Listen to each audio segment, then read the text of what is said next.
Hello, welcome to another edition of Funding Friday. This week we're going to look at fundraising from members in your local community. Now this is often a really powerful way of raising funds, I think, especially if you're fundraising for a much bigger project, as it really demonstrates that the club members are contributing and it really helps you engage with your local community also. So this week I'm really lucky to be joined by Howard Nelson, who's someone I've worked with for a long time. He has been a treasurer at several sailing clubs in the Midlands, including Rutland and Highcombe Sailability.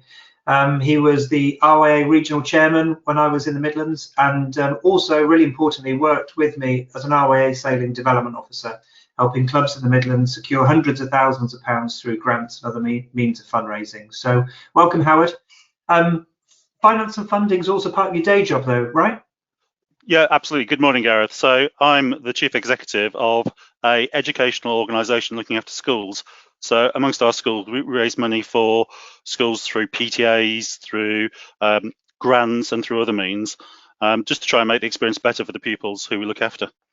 And yeah, I'm qualified as an accountant and been doing this sort of role for a good period of time.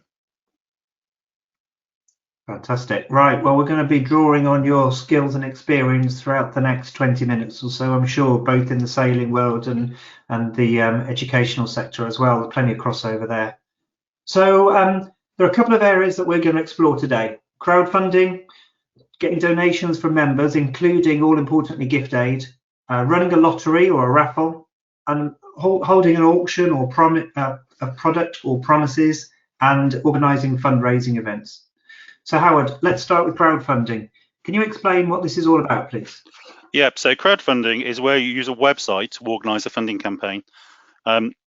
You'll find usually on these sites some text explaining what you're trying to raise money for and why, sometimes with images and sometimes with a video.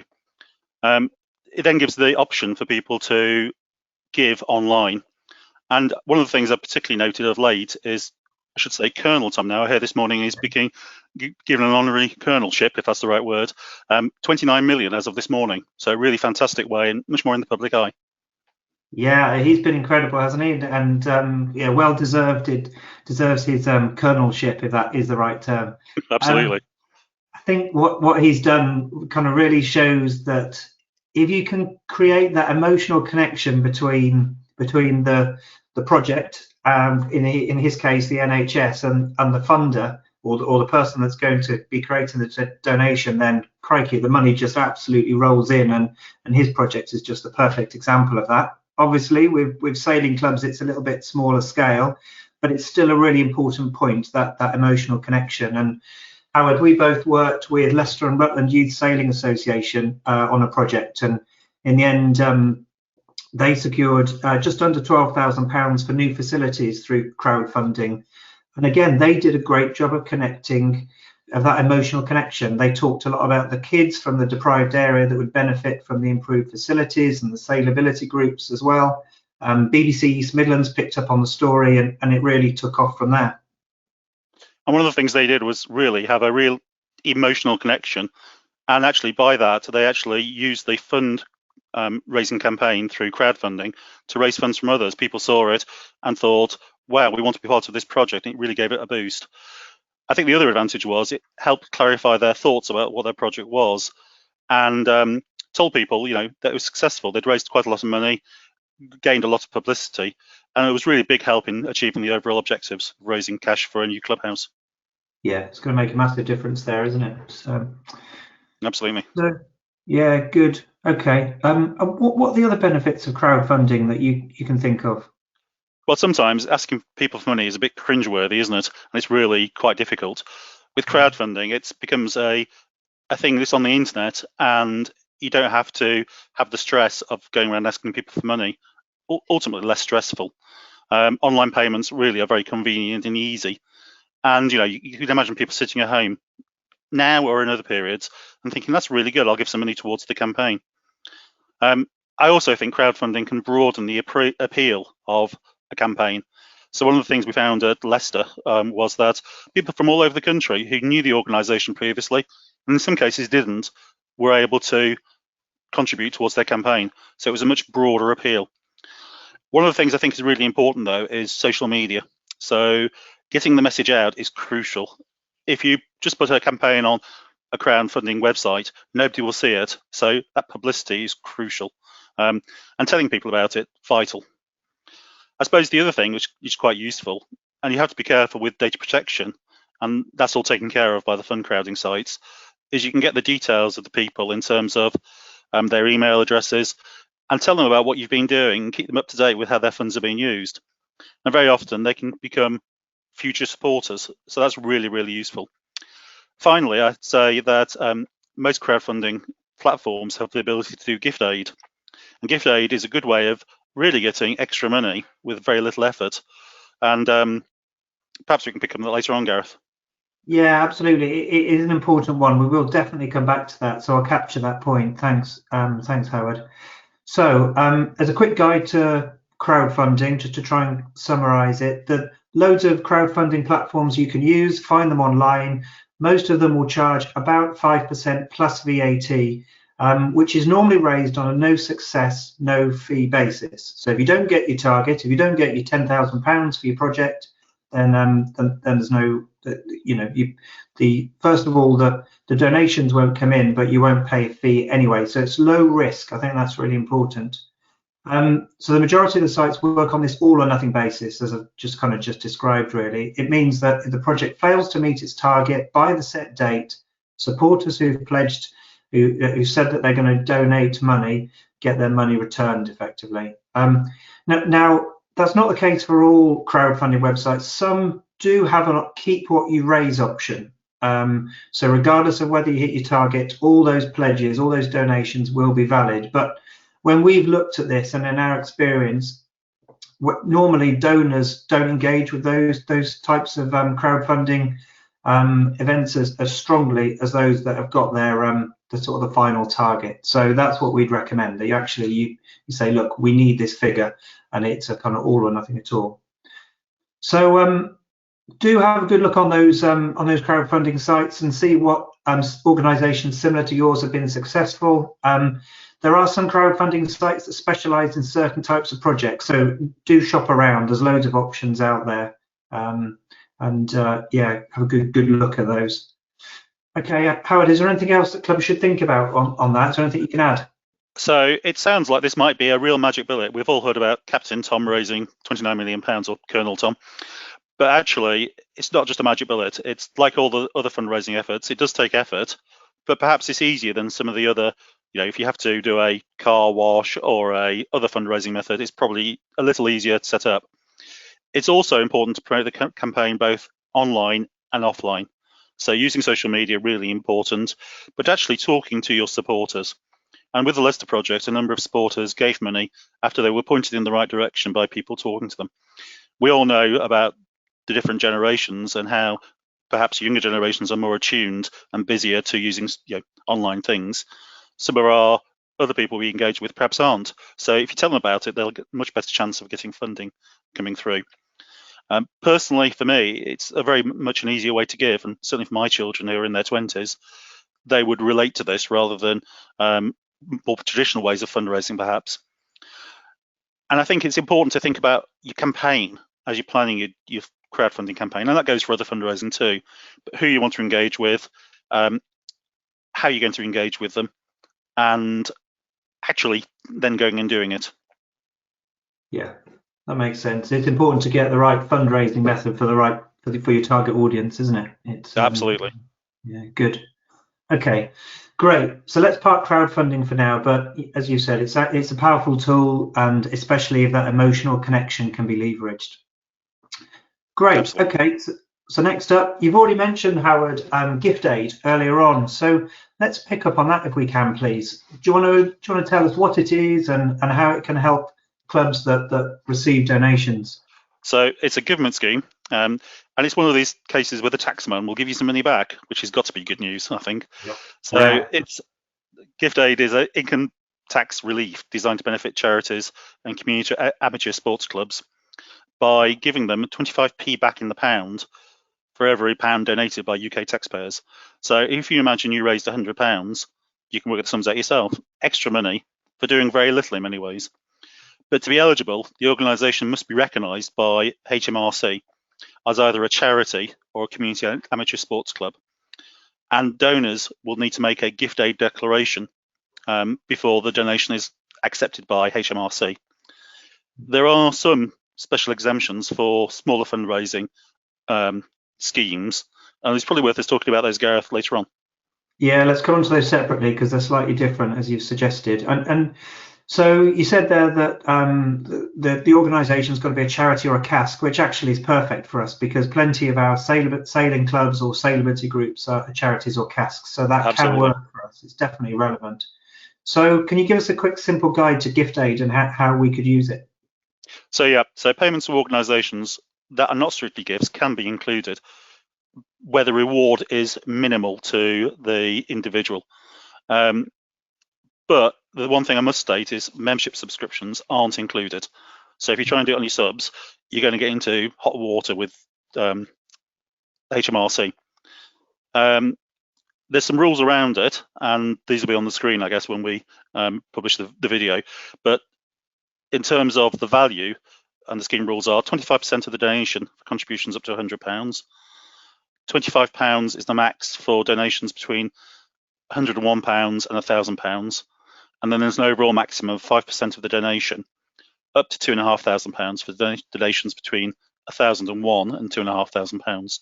So the rules are quite clearly laid out, and it's well worth having a look at the HMRC website link attached to this video. I would say there's lots and lots of information on the HMRC.gov.uk website. And what I would do is make sure you're making a donation for, the scheme is for real charitable purposes. It's quite complicated, it's worth reading it through. But there is a simple guide in English for people to see there. And there's a useful link attached to this video. Great. So we'll make sure all the links are in the comments section below this video on our YouTube channel. So that's gift aid. Now there's also the gift aid small donation scheme, which is slightly different. So even if the donor hasn't signed up to the gift aid declaration, which is required for standard gift aid, with the gift aid small donation scheme, you might be able to claim a 25% on cash donations of up to £20 or less, and that's up to a total of £2,000 in a tax year. So Howard, is that right, and what are the finer details? Yeah, that's absolutely right. And this is a scheme that not a lot of people know about, actually, so I think it's worth us talking about it today. And it's, you can imagine a club might have a collecting bucket at an event where people put money in, and this scheme could be used there. There are some conditions that are really important to have a look at. So it's for cash donations of £30 or less. And of course, these can be done by contactless. I went to my local church the other day and they were doing collections with contactless. So for clubs, you could do the same, really possible to do. It's for contactless card donations after the 6th of April.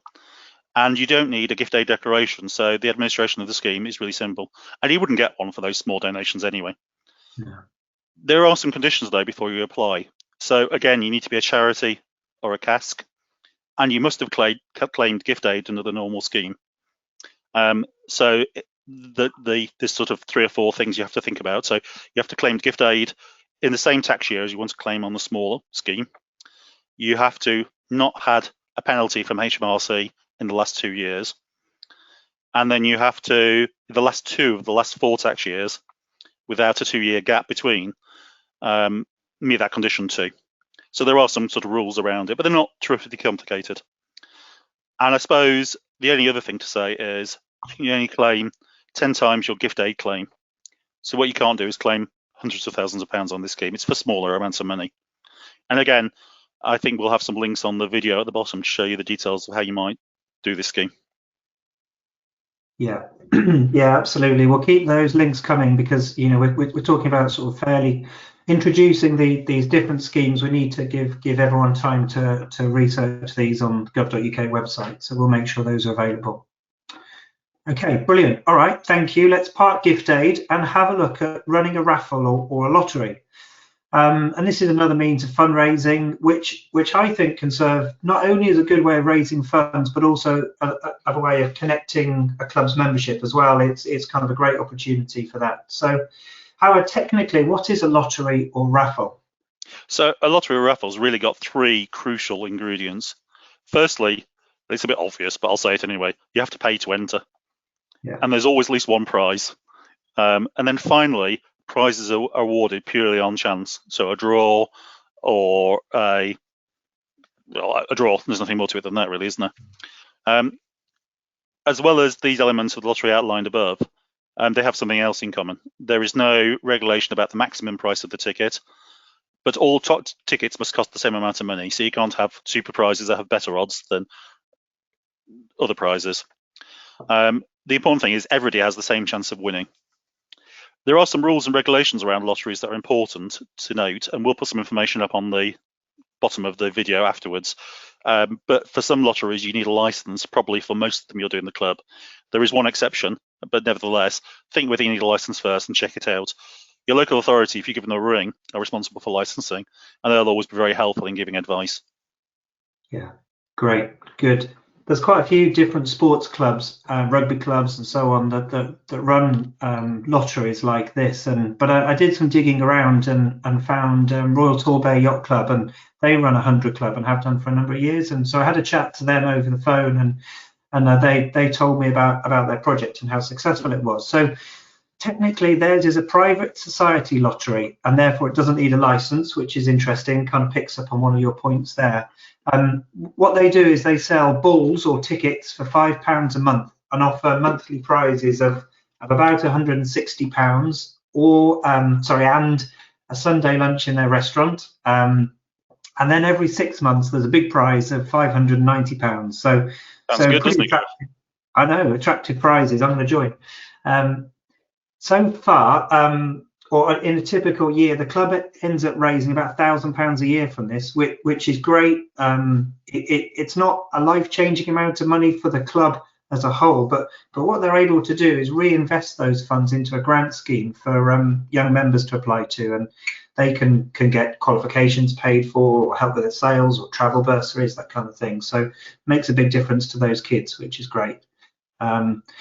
When I chatted that value through to the club, they actually think that if they pushed it harder, they could increase the amount of funding. So it's definitely a good one to work on.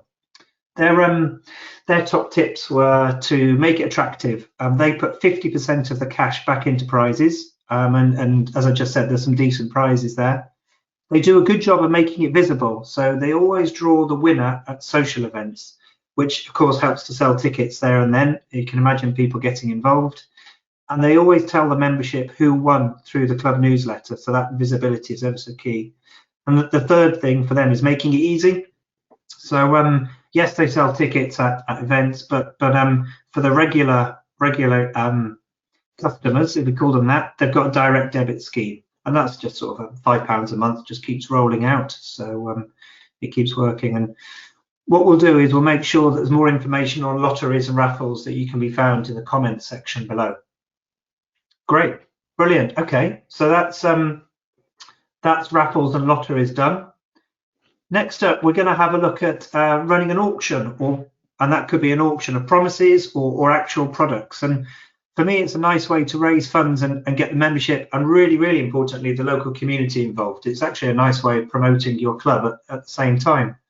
So Howard, a club that we both know well in the Midlands in Derbyshire is Staunton Harold Sailing Club, and they've run a couple of these. Do you want to explain what they did and how they raised money for their local hospital?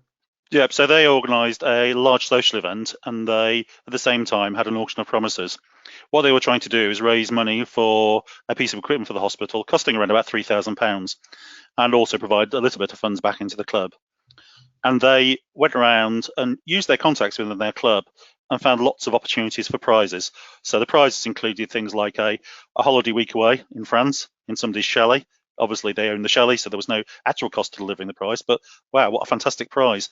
Things like downhill biking, swimming, high wire courses, good walking. That would be great to have. But there was other things as well. So they had somebody who was an interior decorator, so she offered her services. They had somebody else who was able to offer some French or Spanish courses. Particularly appealing to somebody like me who's an accountant, Excel courses. You can't ask much better, really. Wow. But there was also cheese, laser coaching, whole range of things were out there. So really fantastic prizes. And prizes people actually would want in the club, things that are valuable to the club, but don't actually cost much to give. they also had a huge social event at the same time. And so in terms of creating the auction, they spoke to people before the event, built up a head of steam in terms of telling people about it, and were able to raise, you know, a good amount of money for the club. So a real great opportunity to make a social event go that extra bit further and do something for the community. Yeah, no, it sounded like it was a lovely event, and so a relatively easy means of fundraising. Great social event which brings the club together and the wider community as well. You know, I don't know, but I suspect that although the social connection is really important normally, actually you could do something like this online. There's probably platforms that could make this happen. So so there are kind of online options as well. So yeah, I think that's right. Great. I like the idea of that. I think that could be a lot of fun for clubs and for members. So certainly sounds like it, doesn't it? It does, yeah, especially that week in the chalet. Yeah, quite. Okay, so the next one we're going to look at, and this is the final one, we're going to have a look at, and this is often overlooked for me, is social events or fundraisers such as car or boat washes, that kind of thing. Maybe smaller scale, but an important piece of the jigsaw. So Howard, what are your thoughts on this? What are your experiences? So I've seen a whole range of things, ranging from backpacking at supermarkets, which is surprisingly lucrative, to providing coffee at events and teas, which again raises, in my experience, anywhere from £500 to £1,000, but importantly gets the club's name out into the community. Sponsored sales, and we've all seen the events that clubs have done in terms of sponsored events, walks, runs. Washing boats is quite a good idea, I've seen done. One of the things I particularly liked was running corporate sailing events for local businesses. Double benefit, the businesses actually pay good money for the event, but actually the club got its name known and gained new members at the same time. Yeah, absolutely. And that membership is still key, isn't it? I mean, absolutely. That's normally one of the key objectives of a sailing club. So, and what I really like about this is a really visible way for clubs to demonstrate what they and their members are doing, literally doing to raise funds. So if a club can raise a couple of £100 like this through a car wash, boat wash, backpack, whatever it might be, that's evidence to a grant getting body that might be looking to give 10, 20, 30,000 pounds that a club membership are committed. Yeah, absolutely. And it's something everybody can get involved in, is what they found. So it's not just one or two individuals writing grants in a dark room somewhere. It's about having the whole club engaged in raising money for everybody's benefit. And I think that's what I really like about them. Yeah, great stuff. Good opportunity. Okay. So there are clubs that have secured funding through debenture schemes for equipment or capital projects. We worked with a club, Shustoke Sailing Club, that secured funding for a weed cutter using a debenture scheme. But we would strongly recommend that you seek advice from an appropriate financial advisor if you want further information on debenture schemes. It's not something we're going to pick up any further than that today. There we have it, a number of ways in which you can raise funds for your club through your members and your local community. So 3 top tips that we want to leave you with. So be absolutely clear what you want to raise the funds for. You need a compelling case, and ideally you need an emotional connection. Promote, promote, promote. And think about who you're trying to get funding from and what type of event or form of fundraising would be most attractive to them. Finally, don't forget, this is a great way to raise funds that really complements grant applications, so well worth the effort. Okay, that's it from us this week. Don't forget, there's more information on this topic on the RYA Club Zone, so please check this out. Thanks for watching, thanks to Howard, and please do remember to check out the other content on Sail from Home, which is available on our YouTube channel. Make sure you subscribe. Thanks, everyone.